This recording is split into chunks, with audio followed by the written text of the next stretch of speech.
Hi, this is LeJune with LeJune Singleton LLC Fitness, Health, Nutrition, and Wellness Podcast, Season 5. Today, I would like to welcome an educator for over 25 years, the CEO of Miss Bernise Learning Tree LLC, an emerging author and storyteller. Miss Bernise, thank you for joining me. Thank you so much for inviting me. It's a pleasure No, to be here. no problem. Can you give a background on yourself? Wow. So I've been teaching, as you said, for over 25 years. It started on accident, actually. I had no intentions of being a teacher, but it ended up being something that I did well. I actually specialize in teaching people how to read. That was my specialist.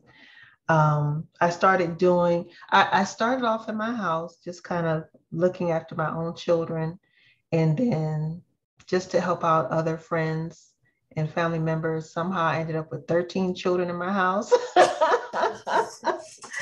And they were all learning, and they're like, you need to go to school and be a teacher. And I was like, what? What do you mean? They're like, you're teaching and these children are learning. Like, they were little and they were reading very early, and but I never considered going to school for being a teacher because I don't like politics, and I wanted to be able to actually teach in a way that it could be fun without all of the politics that come with being in a school system. So I mainly work with private schools, and I've worked with homeschooling groups, and now I do private teaching and tutoring, just because it allows me the freedom to actually help them to do some of the things that I couldn't do in the public school setting. So it's a little about me. I just started getting into storytelling, and I just published my first children's book, which I'm super excited about. So it's just a little bit. So you talked about working, helping individuals learn to read, and I met you this month at a author signing. And one of the things that you touched on, which I've had the experience of working with individuals from special education where they didn't know how to read. Only thing they knew how to do was to print their name. They didn't know how to count money, and that really resonated with me because I've also worked in mental health, and a lot of people could not read. They had like 9 to 5 type jobs, but they couldn't read. Mm. Can you kind of touch on that? Because, it could be people out there that have that embarrassment of, well, I don't want anybody to judge me because I haven't learned how to read all these years and I've been able to manage and get by. Right. It's interesting that you would mention special education, right? Because I guess because of some of, in society, often things are right in front of our face, but because it's not something that we have an awareness of or know someone to make it a little more, I guess, dear to us, that we don't always pay attention.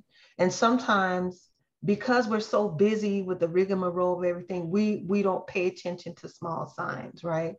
So it's not only people with special education. And I think because in those situations, somebody may not necessarily be asking that person for help or to read something for them, right? Which is awful, but it's reality. But there are also people that may speak a foreign language that don't speak or read English. We encounter a lot of those people who are working and they can barely communicate, but they still have that job. How did they Right. get that job if they can't read the manual and even know what their rights are as an employee? So people in those situations are really suffering, but because they may be desperate for work or want to just be able to make a living, they'll get whatever they can. And often these are brilliant people, but because of the impediment of not being able to read, then they get stuck just there, or they stick with what's common. Right now in the United States, there's 32 million adults that cannot read at all, not at all. That's a high statistic. It is, and about 130 million who are reading below the fifth grade level. So, as I started really looking into this more, according to the Department of Education, 1 out of every 4 children never learn how to read. To me, that's mind-boggling and crazy. Like, how? But it happens, and there's different signs. It'll be a person that you never see reading, right? Mm-hmm. Or but they're very resourceful. They may find somebody to help them fill out paperwork.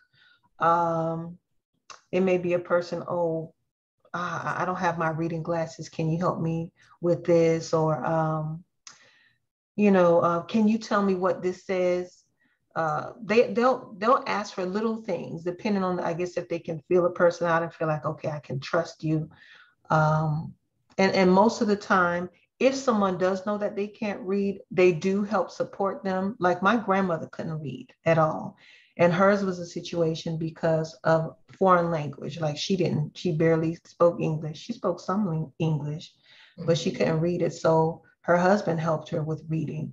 A lot of us have family members who may talk us into saying, well, I need your help with this. Like people know and have relatives that can't read, and they might be the person that person trusts to help them fill out paperwork, to help them to translate things, to help them to understand things. But they're walking around like everybody else. They have good jobs, many of them, and some of them don't. Some of them just take whatever they can get. And if something happens where they'll lose that job, they'll go and try to find something similar. And because they might have the work experience, it won't be too hard, because some places will, just kind of look at your experience and not necessarily have you to read anything on the spot. Mm-hmm. Wow. Yeah, because one of my friends, I was telling her about you, and she was saying that she read an article about this CEO that has someone that does everything for him, from reading stuff, from signatures, things like that. And I'm like, that's a lot of trust to have in someone to make sure that they're not taking advantage of you or stealing your money, or in so many things. Because if you don't know numbers, you can't read, how do you know they're not pocketing it? That is one of the dangers in it. As I was sharing with some of the students at one of the last schools that I was working at, the importance of knowing how to read. I told them, I said, letters make words, words make sentences, sentences make paragraphs, paragraphs make stories, movies, books. It translates into so many things that we need to be able to read. And I said, many of you all are talking about now, it's a big thing now. People want to be entrepreneurs. They're now having a conversation about wanting to have their own business. And they have the idea of, well, I'm just going to hire somebody to do that. I said, but if you can't read it, or if you can kind of read it but don't understand it, somebody could very easily steal from you. And, I've heard different entertainers talk about how, they had an accountant or somebody that stole millions of dollars from them because of things that they didn't read the fine print. Those things happen every day. And, it's startling, but it's actually true. Somebody who cannot read may not even be able to tell the difference between letters and numbers. And that happened with a high school student that I was tutoring how to read. He didn't know the difference between a letter or a number. He couldn't read at all. I actually had to teach him how to read and to start writing. And by this time, he had already made it to the 9th grade. So in that year, I was able to get him up to a 2nd grade reading level, which was a great accomplishment.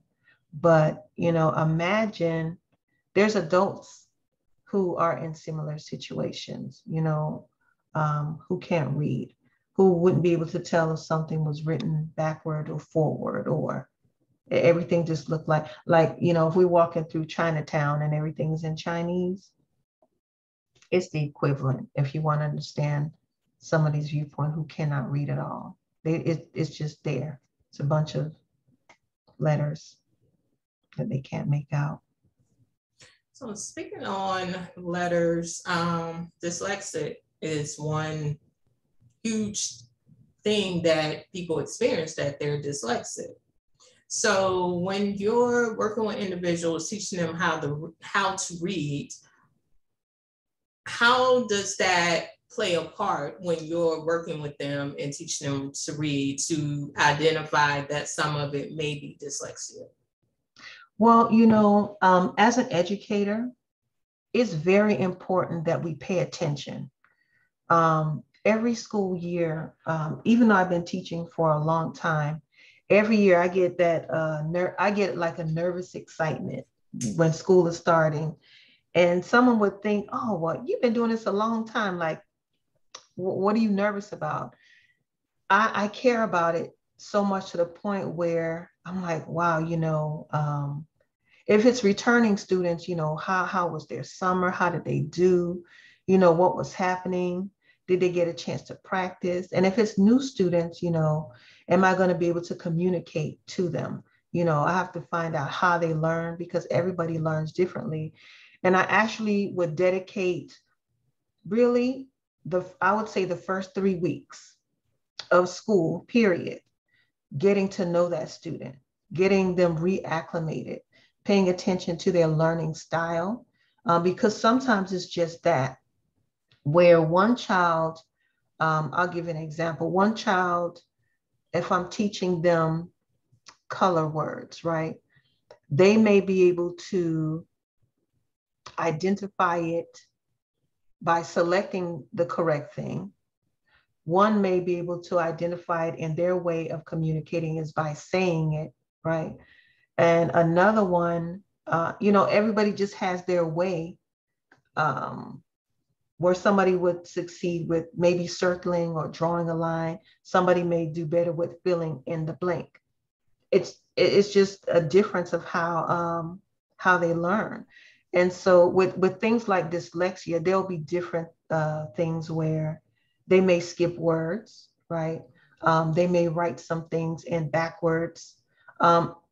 When they're first getting started, there are some letters that are very commonly written backwards, which is a normal thing. And some people don't know that, like the P, the B, and the letter D. Children be like, oh my God, this is really messing me up right now.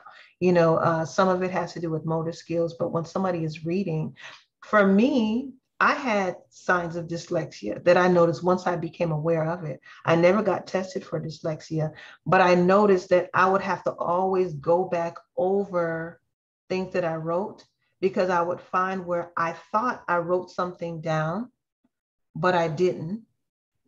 Or it would be, I would write in maybe the beginning of the next word that would be at the end of the last word that I wrote, or vice versa. Things like that would happen. Something might be mixed up, something might be skipped where I was certain that I wrote it, but it was not there. So for me, I had to go back and reread things, write it over. Those are some of the signs. And there's different forms of dyslexia. So just paying attention, which is why it's a struggle for many teachers in a classroom when you have so many students, those students not necessarily getting that individual time that they might need, they could get lost in the shuffle. That's how a student can end up in a 9th grade and not know how to read. They might be a quiet child. And, most of the time, the one that makes the most noise gets the most attention. Sometimes the one that's making the most noise is the one with the reading challenges and is using that as a way to deflect attention from them. Because in that, if the teacher is aggravated with them enough, the teacher won't call on that child. The teacher's going to want that child to be quiet, right? So that's one strategy. Another thing is, well, they'll be really quiet, very helpful, don't cause a lot of stir, but they won't volunteer for things, you know. They're not going to be a child that reads out loud necessarily. So there's different things as an educator that you have to do. Give everybody a chance to participate. And the most important thing for me is making everybody comfortable. In the beginning weeks of school, we always go over rules for the classroom. And I have this one with the acronyms called THINK, THINK. And it'll be, to think 5 times, right? It's 5 letters. T, before you say something, is it true? Right? Right? H, right? Is it helpful? Because even if it is true, is it helpful for you to be saying what you are about to say, right? The I, is it true? Is it helpful? Was it important? Is it important? Because sometimes it's not even necessary, which goes into the N. Yeah. Is it necessary? Right? Right? The H is helpful. The N is it necessary? And the K, is it kind? Right? Because even if it's true, and even if you think you're helping somebody out, right? Right? Is it necessary? Like, do you really have to say it? And is it kind? And I tell them that the K is the most important part, because if it's not kind, then you really need to just keep it to yourself. And sometimes the way in which you express what that person might need to hear is going to either help them to accept it or reject it. So there's definitely no, that one of my pet peeves is bullying. I'm like, we will address everybody as their names here and with kindness, never calling anybody out of their name of dumb or anything like that, because many students are afraid to read and are struggling because they're scared of people picking on them, making fun of them, or they're going to think they're dumb. So, and it's not that they're dumb. They may have, they may just be at this level where they know how to read, but now they're learning how to put together bigger words, right? Or they still may have some of their vowels mixed up, which is the key to reading. If you know your vowels and those certain blends that go together, then you're okay. But it takes practice. And the English language is actually one of the hardest languages to learn because of all the rules for the same type of letters, and in the rules that break the rules of those rules, it can be a challenge, Oh, yeah, definitely. Let's talk about your book.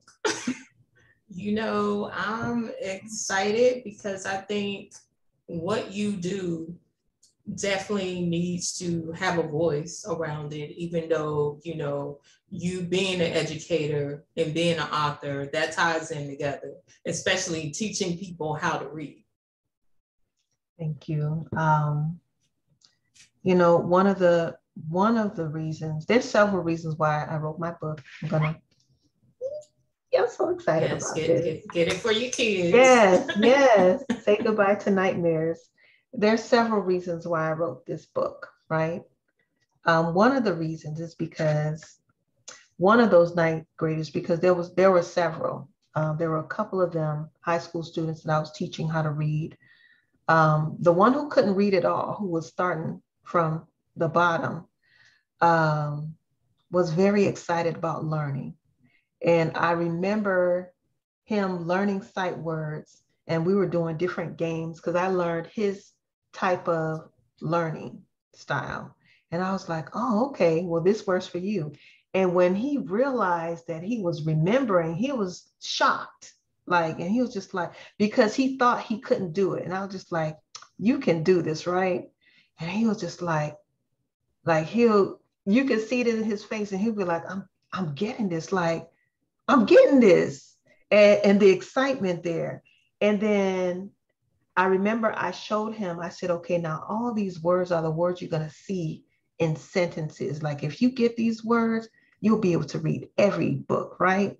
And then so I showed him how to, I kept him with a sheet, of course. And I said the words that he had memorized, I said, I showed him how to put them together to make sentences. And we did 5 together. And he was excited. And the next day he came back with 10 that he did on his own. And I lost it. I was just like, oh my gosh, like you made 10 sentences. Like that was a big deal. He didn't have to, but he was so excited. He was like, Miss Bernise, like I did 10 sentences. And I was just like, you did 10 sentences. And I remember asking him, because at the time I told him, I said, you know, I want to write a book. I said, I'm starting to write a book because it's something that I always wanted to do, you know, because I'm a creative person. And I said, would you like to learn how to write a book? He said, yeah. He said, I want to write a book because now he's realizing he can put together sentences. So I said, well, we can start together. I said, we'll put our sentences together. I said, it could be about whatever you want. And so one of my goals, and we started making sentences. So one of my goals is to get, you know, someone who's learning how to read from, okay, I didn't know how to read or I was struggling with reading, and now I have a book. So I wanted to learn the process of how to make your own book. So now somebody who couldn't read before, now you're a published author, like. That's mind blowing. Yeah. Just like, you know, I said, it doesn't have to be anything complicated. I said, there are books made all the time for children. You know, those are the best books. Those are my favorite books to read. And another reason why I made this book speaks is, you know, in the title, Say Goodbye to Nightmares. And as a child, I struggled with nightmares like for years, to the point where I developed insomnia and I could not go to sleep. And I never talked to anybody about my nightmares. I was just relieved to wake up. I was like, okay, I made it. And I just wanted to just get through my day. And but anytime, you know, I was just like, oh man, it's almost time to go to sleep. I would be terrified, like, oh my gosh, you know, am I going to be okay? And it was horrible. But I learned to overcome it, and I didn't think about it again for a long time. But a little girl who I was tutoring, I'd known her for a very long time, and I was babysitting her for her parents for a couple of days. They're out of town, and she was waking up screaming like somebody was out to get her. And I was like, what is wrong? She was like, Miss Bernise, I'm scared. And I was like, what are you scared of? Because I mean, I was at their house. I was like, what are you scared of? She was scared to be in her house. She was scared of everything. I said, what are you afraid of? And she was having nightmares. And I was just like, oh my God, like this was me. Like I was terrified. And you know, the first night I was just like, you know, it's okay. And I was just like, okay, you know, I hope you go back to sleep. But the next day I was like, oh, this is a thing. Like, and I called out her mom, and she was just like, yeah, she's been having nightmares. And I was just like, oh, okay. So I talked to her about my experience, and I shared with her some things that helped me, that empowered me to get over the nightmares. And, you know, we employed them, and she stopped having nightmares. And I was like, you know, there's a lot of children out right now and adults that grow up with the same nightmares that never get over it because they didn't have an opportunity to talk about it, or they just wanted to forget it. And you think you move on until it comes back. And it's that same nightmare that you've been having that was never resolved in the first place. And I said, I need to make this book because this is going to help children like her, children that were like me that just suffered. And it wasn't like a little bit of time, it was years. It was many years, like several years. I'll say at least 2 or 3 years, like to the point where I was just like, sleep, forget it. I'm not doing that anymore. well, we'll figure that part out. But I was like, nah, that's not my thing anymore. I don't. And my parents were worried. They're like, what is wrong with you? Like, you just don't sleep? I was like, no, I'm not tired. I'm not sleepy. I wasn't saying I was having a nightmare. I was just like, no, I'm not tired. I'm okay. I'm all right. And sometimes they don't talk about it, you know. So I think this is a way to open up the conversation. And even if they're not comfortable having a conversation, because I met a parent at the Black Authors Matter Tour who suspected that their child was having nightmares and would try to talk to them about it, but the child didn't feel comfortable talking about the nightmare. Sometimes it's so scary, you don't want to talk about it. You don't want to relive it. You don't want to relive it. And sometimes that child might be in a situation where their environment is causing the nightmare and they may not know how to express it or be afraid to express it. So this gives an opportunity that if they find this in the library or the bookstore, then they'll be able to read this book and be empowered. Or if they're having trouble reading, maybe they'll give it to their teacher and be like, can we read this story today? I applied to have this with the Library of Congress so it could be available in libraries. And I'm still working on getting it online. Miss Bernise is learning the technology side of it so that you all can order this book. For right now, I'll ship it if anybody wants to order the book. But yeah, it helped me. The things that I share in here empowered me. And when I saw it working, before I had it printed, I was sharing the story in different classrooms that I would do I do literacy workshops where we talk about the importance of reading, and I do story time with the classes because, really motivated by those students that I had, those high schoolers, because I was like, man, they don't know how to read, and there's more children out there like that. And so that kind of led me into it. But when I was sharing this story, the children were like, when I would ask, well, who's, they would be like, I'm having nightmares. I was having nightmares.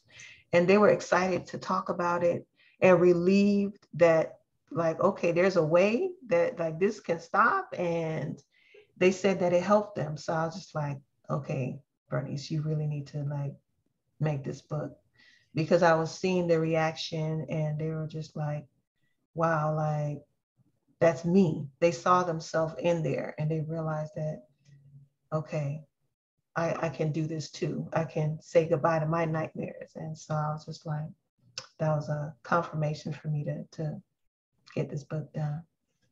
So can you talk about how you were able to overcome your nightmares and get some sleep? Because, that's one of the things that a lot of people struggle from. I know when I was younger, I would have nightmares of my molester, and I would be screaming in my sleep, but growing up in the South, it was looked at as I had worms. And I remember urinating in the bed because that was a form of, you couldn't wake up from the nightmares, so you would urinate on yourself. So can you talk about how you were able to move past having nightmares and getting good sleep?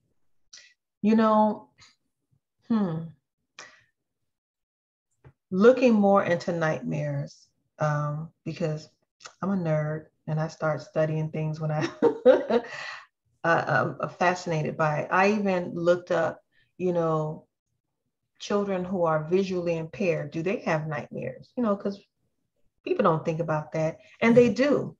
They do have nightmares. And I was finding a lot of commonalities in nightmares where people would be urinating in the bed, or they would have a dream that they're falling or they're being chased, or they were trying to speak, but they could not, right? And so some of my nightmares came from my environment as well. Many young ladies experience inappropriate touching you know, and I don't know too many who haven't. I did. I experienced that. And it was hard to share because of circumstances, right? And I grew up in an environment where I was not allowed to express myself. I didn't really have a voice, right? And so one of my nightmares was when I was trying to talk, but nothing was coming out of my mouth. I was screaming for help, but it was silence. There was nothing there. And in my nightmares, I was always by myself. And I was in my house. In my nightmares, many of them were in my house. And sometimes it was somebody that was trying to get me or touch me. And I recognized some of the people in the dream, but they were in the forms of whatever those monsters were, but I knew who they were in real life, right? And so those struggles, gosh, one of them, geez, you know, in the book, I made sure I did not go into anything specific because I didn't want to trigger anybody. You know, mine was tickling. I couldn't stand anybody tickling me. And in my dream, I thought it was like I was going to die because I would stop breathing. I would stop breathing. So I actually made myself stop being ticklish because I was just like, if I let them tickle me, I'm going to die. I'm going to stop breathing and I'm going to, like, it got really, really intense. But what I realized, I started talking to myself and was like, you know what? You have to go to sleep and you can change this nightmare. Like you can change this, like you can make it different. You can make it whatever you want it to be. And I would talk to myself. And it was like I would prepare myself before I went to sleep because it was sometimes recurring dreams. I would say, okay, if this happens, then this is what you do.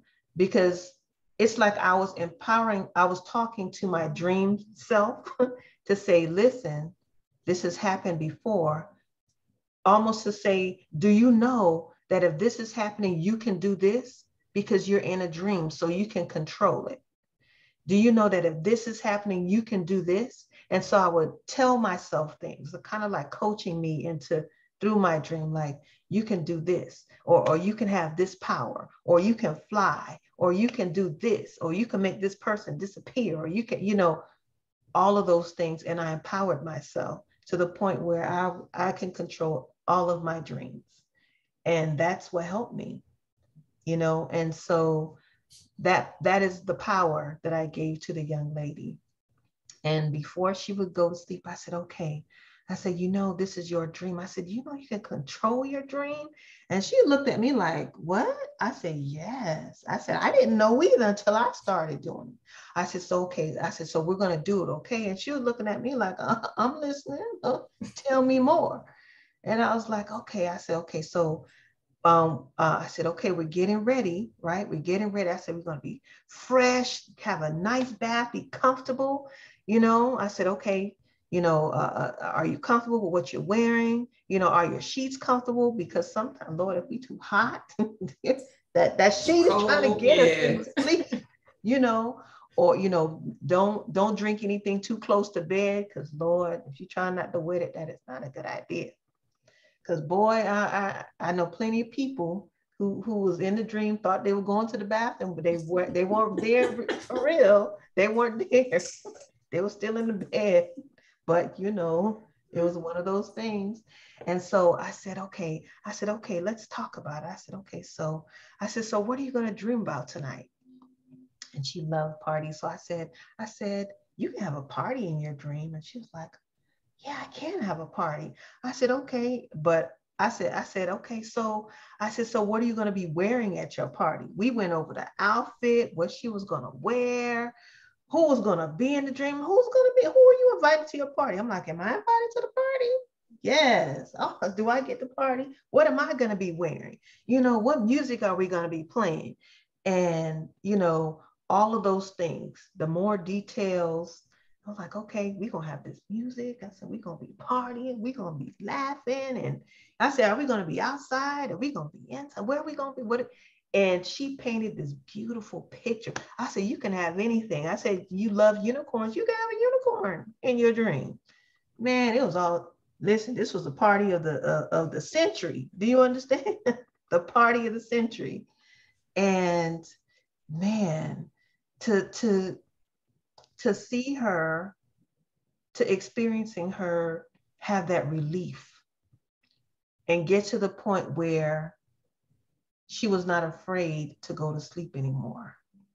Mm-hmm. That was a big deal. That was a big deal. Especially when you know that fear.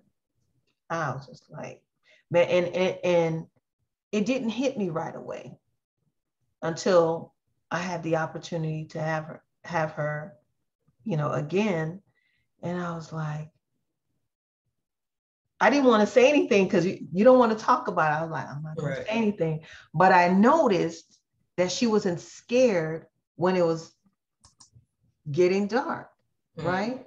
She had a nightlight before, and I was just like, do you want me to, have the nightlight on? Do you need to have the door or whatever those things were that made her comfortable before? She's just like, I'm okay. And then she was just like, she got, she wanted to be in her own room again. And she went to sleep with no problem. And I was just like, I didn't want to say anything because I was just like, I might spoil it. Don't say anything. I was just like, she went to sleep. And I would wait and be like, okay, is she going to get up?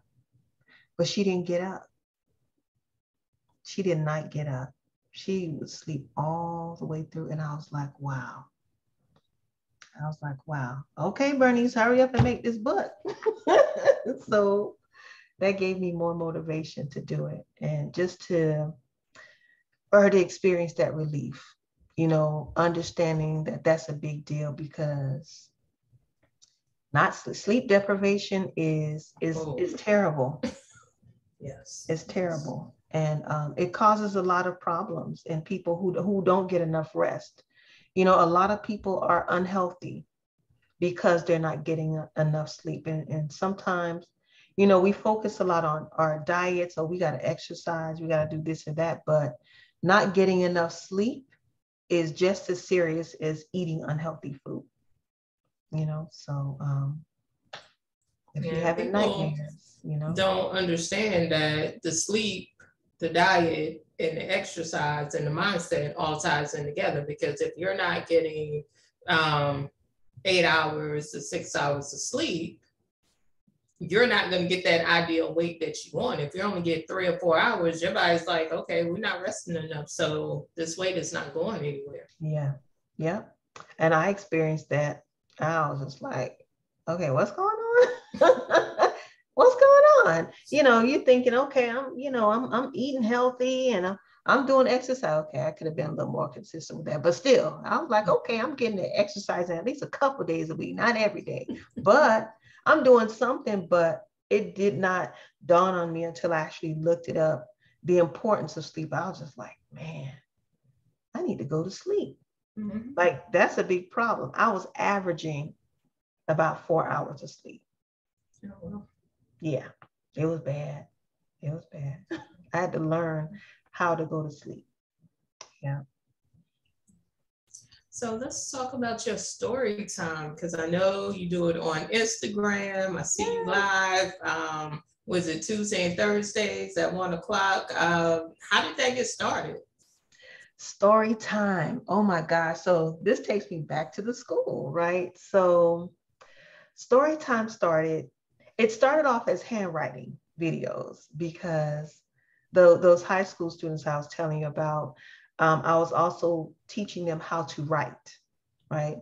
And I started offering cursive handwriting to the students at the school in general, because cursive handwriting is not something that's common anymore. Yeah. And I was like, I don't understand why. Because I'm like, if anything, you need to know how to sign your name, because you can't sign a paycheck with manuscript writing anywhere that I know of. Right. If you know one, I don't know. Yeah. So I said, okay, you got to practice 5 minutes a day. 5 minutes a day, just do your practice. and they were coming to school and it wasn't done. I was like, what's going on? Why aren't you practicing? And they were like, Miss Bernise, I don't remember how you wrote the letters. You know, in the classroom setting, you can be over them and kind of guide their hand or write it down and they're watching you write.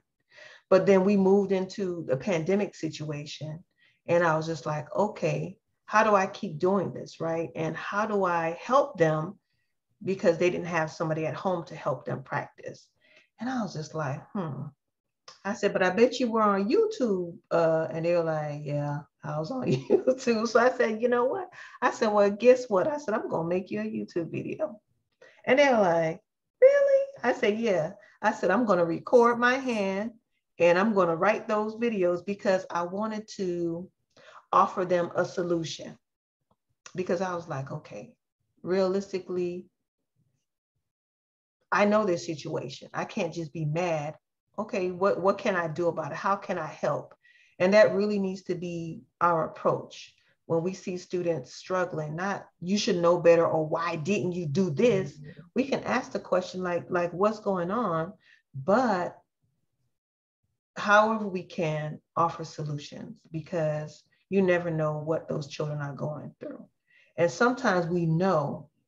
So in those situations, we don't want to make excuses for them, but we want to offer them solutions to help them because our intention should always be to help, not be with the I had told you so, because who is that really going to help? Nobody. Nobody wins in that situation. So I had no idea what I was doing. Let's just say that. I had no idea what I was doing. I was like, I know how to use YouTube, but I didn't know how to be the person that's on the YouTube.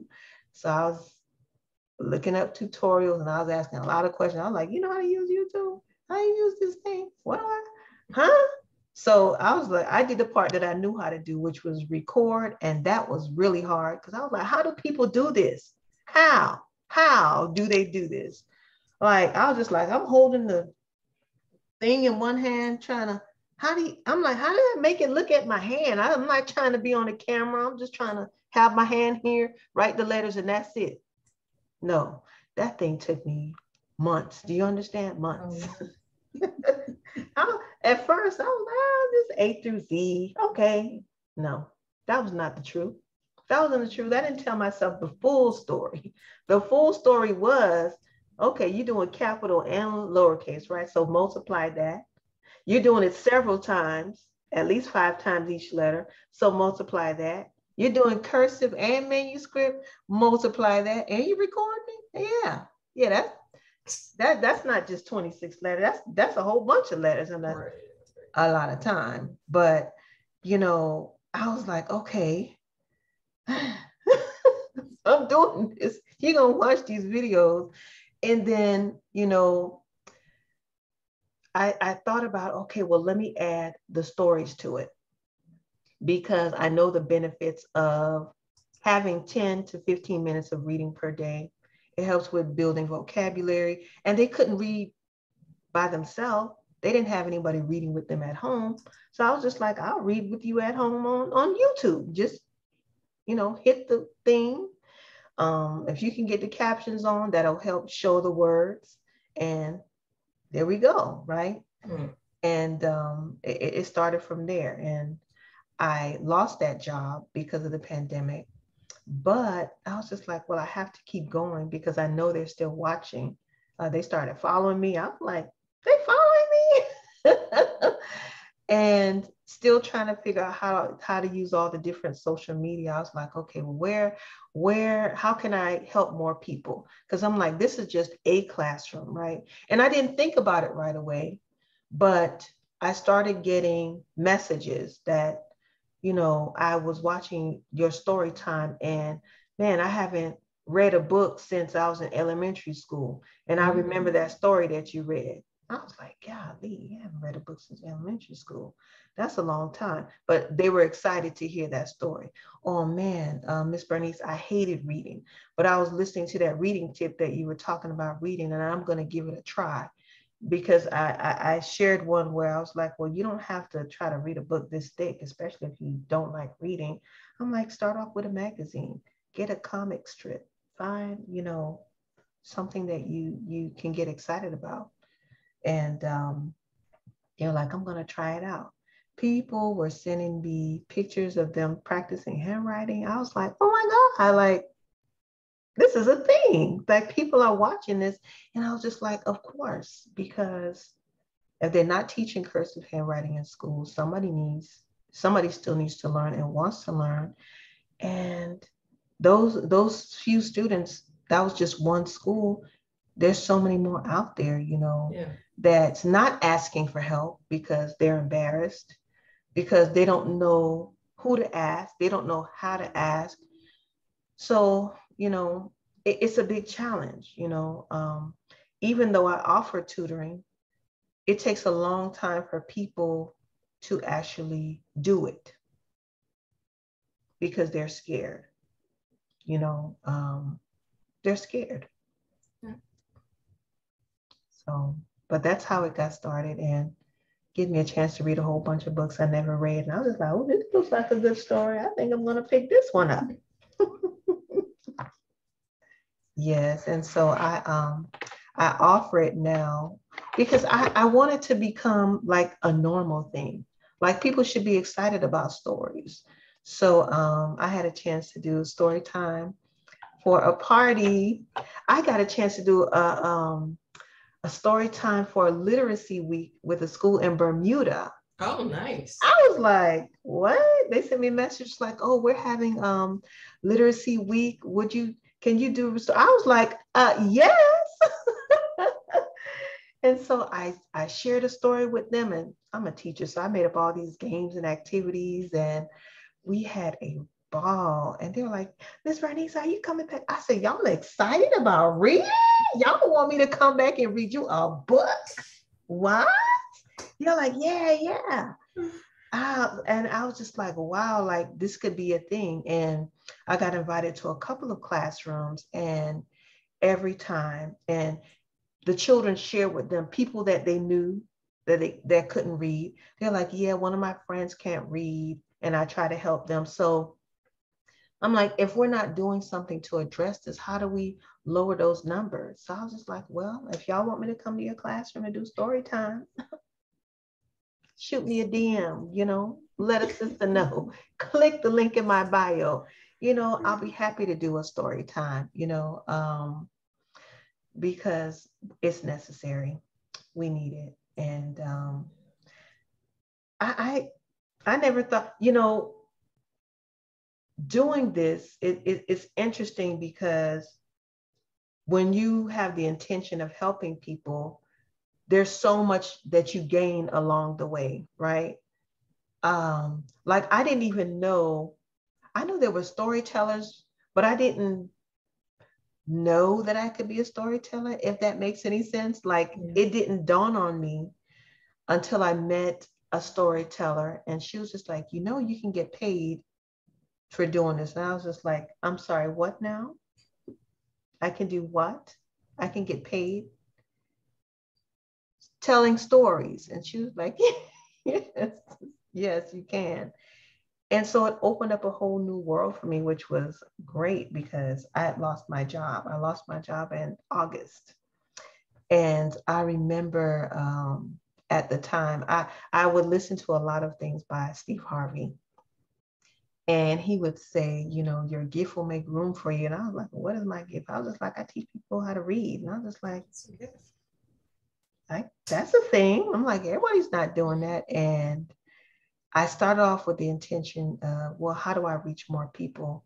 And now I'm like, okay, well, this will be my thing. I'm going to teach people how to read. And, it's just opening up more and more for me. And hopefully more people will be excited about literacy and reading and writing books. I'm available now if people want to do workshops to learn how to make a book.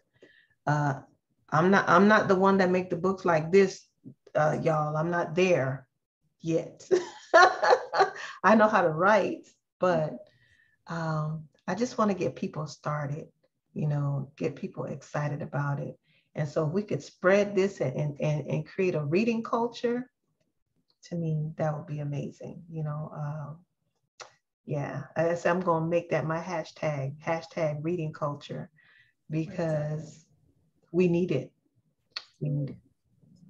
Yeah. We definitely do, because a lot of schools are just passing kids along, and the kids don't know how to read. And these kids got hopes of going to college, and they're averaging a C and D average, but they want to go to college. And then that reality hits, they get to college, you can't read. Then the dropout rate, because the reality is they're not going to pass you along in college, right, like they did in elementary, middle school, and high school. This is reality. Yeah. And, my heart goes out to a lot of the teachers, because some of those realities the teachers are aware of, and it's not their fault. There are laws that have been put in place that keeps that system going, where the teacher knows that that child is struggling and that they're not going to be okay moving on.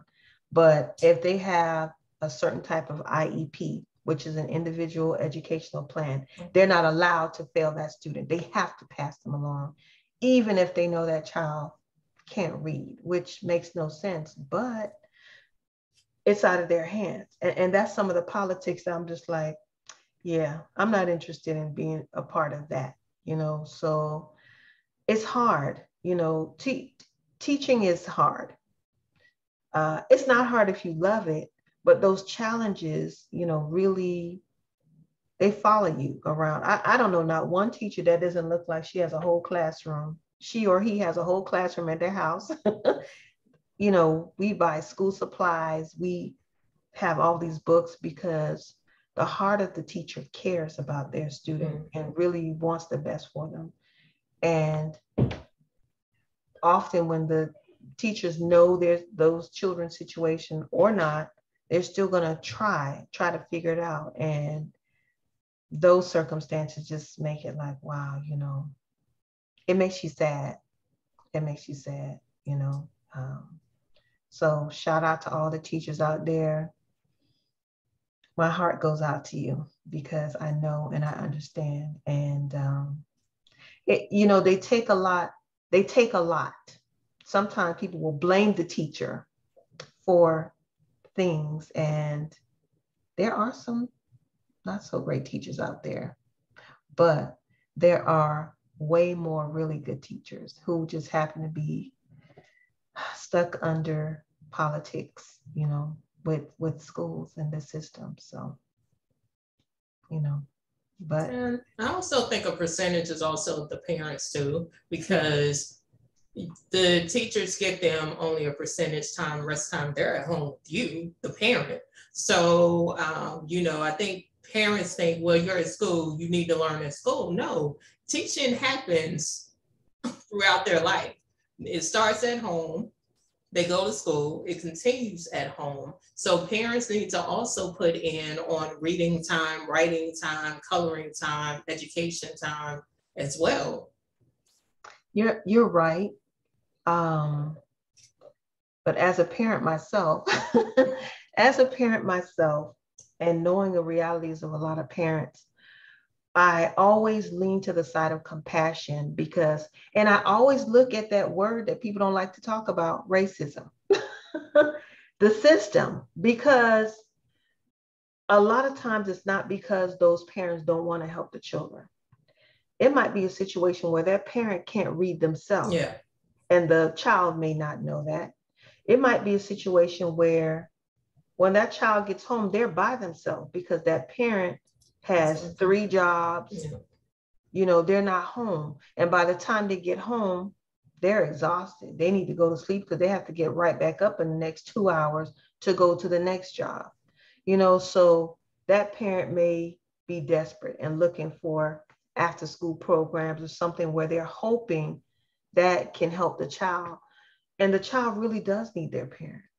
the parent is the most important person to that child. And often when the child doesn't see the parent really interested in that part of their life, they're not that excited about it or interested either, because they're like, well, if they don't care, I don't care, you know, or they might feel like, well, they can get away with it because mom or dad is not going to check behind them. But, you know, it's a sad situation, and there's just so many scenarios out there. And that speaks to, yes, it is important for the parent, but I try not to just be looking at it like, okay, whose fault is it? I try to look at it like, okay, well, what can I do? And that's what helped me to think outside of the box. I'm just like, well, where are the children? The children are on social media. They're on TikTok. They're on Instagram. So put the handwriting videos on TikTok. Put the handwriting videos on Instagram. And I know they're really on TikTok because I'm like, there's children following me on TikTok. And I just have handwriting videos on there. I don't have cooking videos on there, although I love cooking. It's handwriting videos. I wanted to do the story time on there, but it's not long enough to share a whole story.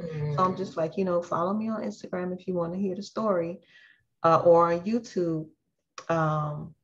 But they're literally watching those handwriting videos. And one actually messaged me and was like, Miss Bernise, can you write my name in cursive? And I was like, I tagged back like, you want me to write your name? And they were like, yeah, I want to know how to write my name in cursive. Can you show me how to write your name? I was just like, okay. So I was just like, I'll make a video for you. And I made a video I was just like, okay, here's your video to teach that child how to write their name in cursive. That's a big deal. I was like, wait a minute. It was a boy wanting to write his name in cursive. And I'm just noticing that they're following. And I was just like, that's pretty cool. They're not coming on here for me to show them how to be on Roblox or, it's not the video game tutorial, right. Or I'm not doing any crazy dances. I'm teaching them how to write, and they're watching. So parents, if you don't have the time, follow me, subscribe, put on the video. On YouTube, it's literally my hand. And I have it slowed down where they can watch and follow. And I wanted to post all of the letters. And then the little girl was like, Miss Bernise, so after you've done with all them letters, now mind you, I wasn't thinking about making no more videos. She was like, okay, are you going to show me how to put the letters together? And I was just like, yes, ma'am. I suppose I should. So that yes. Like, you just can't teach me the alphabets and not teach me how to put it together in words and sentences. So yeah. So more videos to come. I was like, okay, Lord, the box is open now, and I have to continue. You are being used. So you are providing a service. You are inspiring people. You are educating people in so many ways, and that's powerful. How can people find you? How can people reach you to get a book? And what's next for you? Oh gosh, what's next? Right now, listen, Miss Bernise is doing this for a living. I need clients, okay? Before I get super busy. Summer is normally busiest, if people are looking for tutoring. So right now, before it starts to fill up, it's like it trickles in, and then all of a sudden I'm just like, okay, no more people, please. If you need tutoring, I offer group tutoring, and I do one-on-one tutoring. If they need me for story time, I would love to do story time. Parties, weddings, I will write you a personal story. It'll be your own story for your party. I did that for somebody who had a 1-year-old birthday party. It was so sweet. I was just like, oh my gosh, this is so much fun. Like I do party packages. If they want to reach me, on Instagram is my link tree. If they click the link in my bio, it'll take them to my link tree. Or they can send me a direct message right on Instagram. And I'll give my phone number out, 786. No, seriously, if they text me, if you want tutoring, you can text the word tutor to 786-344-4230, and I'll call you back. If you want storytelling, text the word story time, and I'll call you back. So they can reach me directly by phone. As far as the book, I will ship it to them. Just text the word book and I'll call you back and I'll ship it. It's going to be shipping and handling based on how far they are. But right now, I'm looking for different local festivals and bookstores to be able to have my physical copy of the book. Now, if they want an e-book, I think I can do that right now. Somebody wants just a digital copy of it. They can contact me and send a Cash App, and we'll arrange the Cash App, and I'll send it to them. So that's how to get my book right now. Yeah. And what are your social media handles, and what social media are you on that they can find you? Oh gosh. Okay. So on Instagram, it's the @ symbol, and it's Miss Bernise, MSBERNISE, Miss Bernise. It's the same on TikTok, it's Miss Bernise. On YouTube, it's Miss Bernise. And on Facebook, it's Miss Bernise Learning Tree. Miss Bernise Learning Tree. So yeah, that's where I am for right now. I'm kind of on Twitter, but not enough that I really want to. I need to get better at that. But if they click the link on Instagram, it'll have the listing of the social media. They can click, like, subscribe, share, follow, all them good things. Please comment. I appreciate feedback. Let me know if there's a story that y'all want me to read. If there's anything particular that they would like me to do as far as handwriting. All of that helps me to help more. If you know somebody who's struggling with reading, please share the videos, give them a chance to hear some stories and engage with stories. I'm available for tutoring, just let me know. All right. Well, thank you so much for your time. And you, as I said, you are doing so much to help people. And those, the numbers are high. And I didn't even know it was that high until at the book signing. But I did know, especially in the Black and Brown community, the numbers are high because I've worked with individuals who were illiterate. So thank you so much for what you do. And until next time, this is Lejeune Singleton LLC. If you know anyone who's struggling with reading, if your child is struggling with reading, or you're personally struggling with reading, get help. You can reach out to Miss Bernise or see what local programs you have that may offer free tutoring. But just don't think that I've been doing this for years and I'm okay. Change is good, and change is very, very needed. So get the help you need to become a better you. And trust me, you'll make a lot more money if you can read.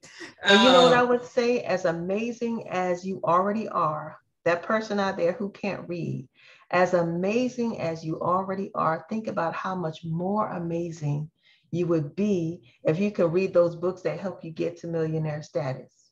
Mm-hmm. Mm-hmm. So true. Yeah. So until next time, thank you guys so much. Thank you.